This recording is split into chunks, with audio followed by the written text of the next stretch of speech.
बहुत समय पहले की बात है। एक गांव में माधव नाम का एक बड़ा ही अच्छा मूर्तिकार रहता था।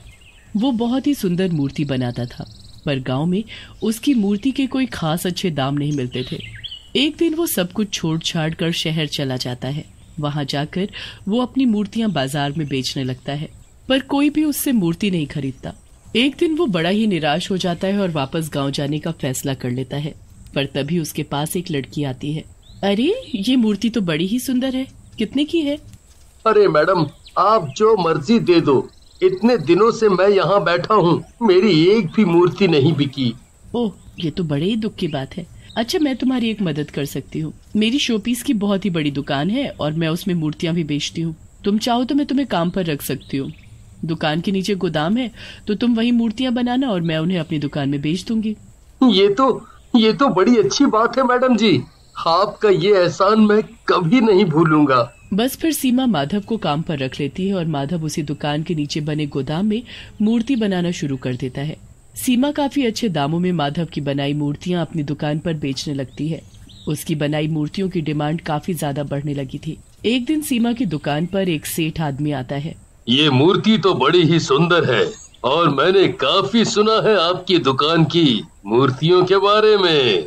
जी शुक्रिया, बताओ मैं आपके लिए कौन सी मूर्ति पैक कर दूं? मुझे एक बहुत ही सुंदर और सबसे अलग मूर्ति चाहिए। ऐसी मूर्ति जो पूरे शहर में किसी के पास ना हो। मैं उसके लिए तुम्हें कोई भी कीमत देने को तैयार हूँ, पर बस तुम मुझे ऐसी मूर्ति बनवा कर दे दो। जी बिल्कुल। माधव पीछे खड़ा सेठ और सीमा की बातें सुन रहा होता है। उसे उनकी बात सुनकर मन में लालच आ जाता है। मेरी बनाई मूर्तियाँ मैडम इतने अच्छे दामों में बेच रही हैं। सारी मेहनत मेरी और कमाई ये, मैं ऐसा नहीं होने दूंगा।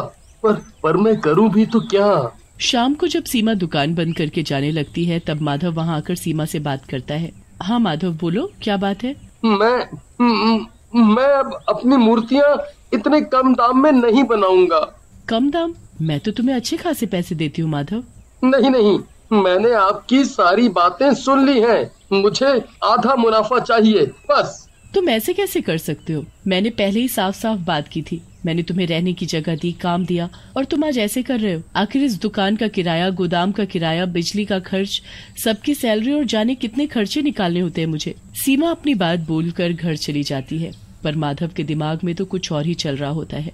अगले दिन वो सीमा को कुछ काम के बहाने गोदाम में बुलाता है। हाँ बोलो माधव, क्या बात है? मुझे यहाँ क्यों बुलाया? मुझे बहुत अमीर आदमी बनना है और वो तभी होगा जब मैं तुम्हें मार कर इस दुकान पर अपना कब्जा कर लूंगा। सीमा बचने के लिए वहाँ से भागने लगती है कि तभी माधव पीछे से उसके सर पर हथौड़ा दे मारता है। सीमा उसी वक्त जमीन पर गिर जाती है। उसके सर से खून बहने की वजह से उसी वक्त उसकी मौत हो जाती है। माधव को समझ नहीं आता कि वो सीमा की लाश को कहाँ ठिकाने लगाए। वो वहाँ पड़ी मिट्टी को सीमा के ऊपर अच्छे से लगाकर एक मूर्ति तैयार कर देता है। वो मूर्ति बेहद ही खूबसूरत बनती है। अरे वाह, क्या मूर्ति बनी है! ऐसी मूर्ति तो मैंने आज तक नहीं बनाई। अब इस मूर्ति को मैं यहीं रखता हूँ। किसी को कभी पता नहीं चलेगा कि वो सीमा मैडम कहाँ गईं। और अगर किसी ने मुझसे पूछा तो मैं बोल दूंगा कि वो कोई काम से कुछ महीनों के लिए बाहर गई हैं और दुकान की जिम्मेदारी मुझ पर छोड़ गई हैं। अगले दिन से माधव सीमा की जगह दुकान संभालने लगता है। पर फिर एक दिन जब वो मूर्ति बना रहा था तो अचानक वहाँ की लाइट बंद हो जाती है। उसके बाद उसे पीछे से किसी के हंसने की आवाज आती है।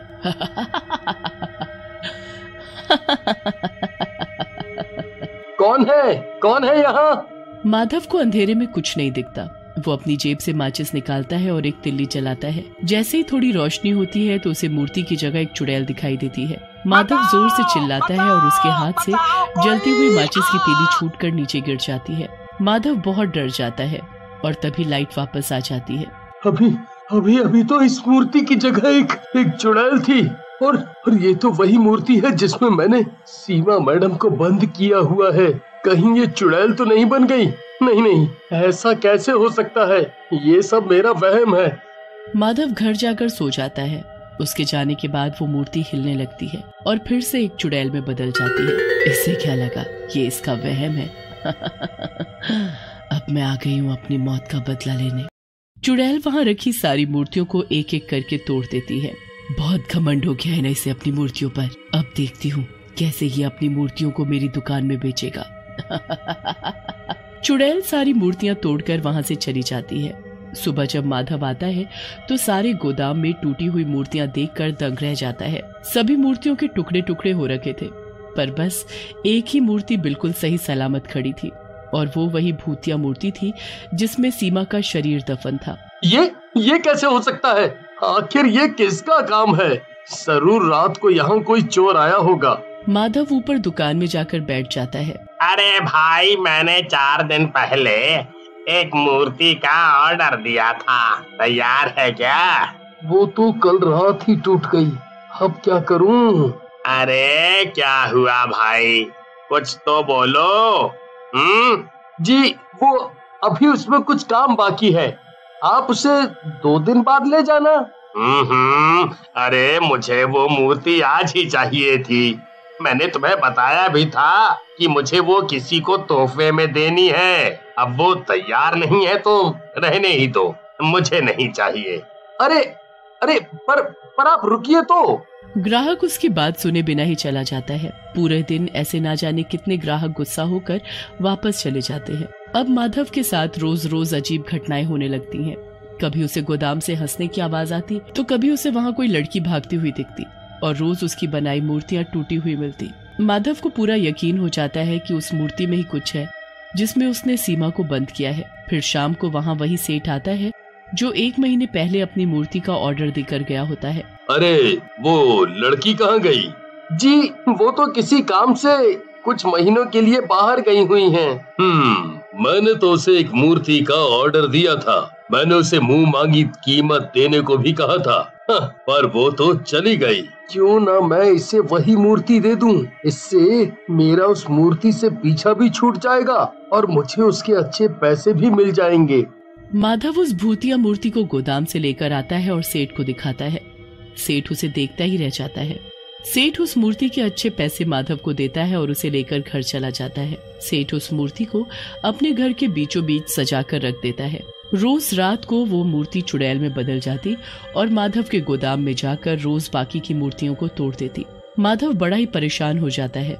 उसकी मूर्ति पूरी होने से पहले ही टूट जाती और ऐसे उसका काम धीरे धीरे कम होने लगता है। एक दिन उस मूर्ति की आंखों से खून के आंसू निकल रहे होते हैं। जैसे सेठानी वहाँ से गुजरती है तो उसकी नजर उन आंसुओं पर पड़ती है। अरे ये क्या लग गया इस पर? ऐसा लग रहा है जैसे इस मूर्ति के खून के आंसू निकल रहे, पर ऐसा कैसे हो सकता है? ये जरूर बच्चों की शरारत है। सेठानी उस मूर्ति के आंसू पोंछकर वहाँ से चल देती है। अगले दिन जब वो फिर उस मूर्ति को देखती है तो फिर से उसकी आंखों में खून के आंसू होते हैं। वो फिर साफ कर देती है, पर ऐसा रोज रोज होने लगता है। फिर रात को जब सेठ जी वहाँ से गुजर रहे होते हैं तो देखते हैं कि मूर्ति गायब है। वो पूरे घर में शोर मचा देते हैं। सब लोग उस मूर्ति को ढूंढते हैं पर मूर्ति कहीं नहीं मिलती। पर जब सुबह सब उठते हैं तो मूर्ति अपनी जगह पर ही होती है। ऐसा हर रात होने लगता है। मुझे तो इस मूर्ति में कुछ गड़बड़ लग रही है। इस मूर्ति की आंखों से खून के आंसू निकलते हैं और ये रात में गायब होकर सुबह वापस आ जाती है। हमें इस मूर्ति को तोड़ देना चाहिए, बस यही तरीका है इससे छुटकारा पाने का। सेठ एक हथौड़ा लाता है और उस मूर्ति पर दे मारता है। उस मूर्ति से खून बहने लगता है और फिर उसके अंदर से एक कंकाल बाहर निकलता है। हे भगवान, ये क्या है? ये तो किसी का कंकाल है। तभी उस टूटी मूर्ति से धुआं उठता है और वहाँ चुड़ैल आ खड़ी होती है। चुड़ैल, ये तो चुड़ैल है। मैं सीमा हूँ, वही सीमा जिसकी दुकान से तुमने ये मूर्ति खरीदी और ये मेरा ही कंकाल है। पर सीमा तो कहीं बाहर गई हुई है, ऐसा उस माधव ने मुझे बताया। झूठ बोल रहा है वो। उसने मुझे मारकर एक मूर्ति में बदल दिया ताकि वो मेरी दुकान पर कब्जा कर सके। आज तुमने इस मूर्ति को तोड़कर मुझे मुक्ति दे दी, पर मेरी आत्मा को तब तक शांति नहीं मिलेगी जब तक मैं उस माधव से बदला नहीं लूंगी। हे भगवान, उस माधव ने एक लड़की के साथ इतना बुरा किया। मैं उसे उसके किए की सजा दिलवा कर रहूंगा। नहीं, उसे तो मैं मारकर खुद सजा दूंगी। उसकी सजा तो मौत से भी बदतर होनी चाहिए। उसे तो जिंदगी भर जेल में सड़ना चाहिए। हाँ, बिल्कुल सही कहा आपने। अगले दिन सेठ पुलिस को सारी बात बताता है। पुलिस छानबीन करती है तो माधव का सारा सच सामने आ जाता है। उसे उम्र कैद की सजा मिल जाती है और सीमा को इंसाफ और मुक्ति।